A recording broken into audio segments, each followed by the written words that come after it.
नमस्कार मंडळी, तुमच्या म्हणण्यानुसार महाराज डबल मैदान गाजवण्यासाठी सज्ज. नमस्कार मित्रांनो, काय सांगायचे आमच्या जीवनाची कहाणी कथा.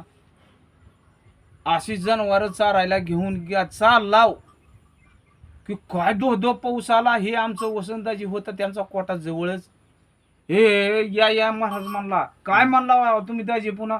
या म्हणलो महाराज लय पाऊस आला, या कोटेत या आणि कोटेत या. काय मित्रांनो, कोटेत आलाव आणि तिथं कुलीने येलेली माहितच नव्हती आम्हाला. मर्दा जर कुलीनं अंगावर आली आणि एकाच्या बोकांडी एक जर पडला तर आमचं वसुदाची पडलं बेसूद. तेवढ्यात आमचा विनोद बापू आला. हं. अरे म्हणला ही रक्त बोंबळ झाली. ती काय झालं? आम्ही म्हणलं बाबा कोल्यानं लाता हाणल्या त्या, चाव घेतलंय. चव घेतलंय, लाता हाणल्या त्या. पण खरं आचलो कोल चावलं नाही. ते असं उड्या मारताना त्याच्या नाकावर पडल्या आम्हाला लई. हा. मग आता पुन्हा विनोद बापू म्हणले चला दवाखान्यात नेऊ. हो ना. मग दवाखान्यात चाललाव. हं. जर पाऊस जर चालू झालाय बाबा, ते आणि पुन्हा परत कोल आलं माघारी. हा हा अबड तोंडावर उड्या हाणायला लागलं काय. आणि त्याची पिली तर आम्हाला माहितच नाही ते बेट्या. हा. आणि काय असली का नाही कथा होऊन बसली.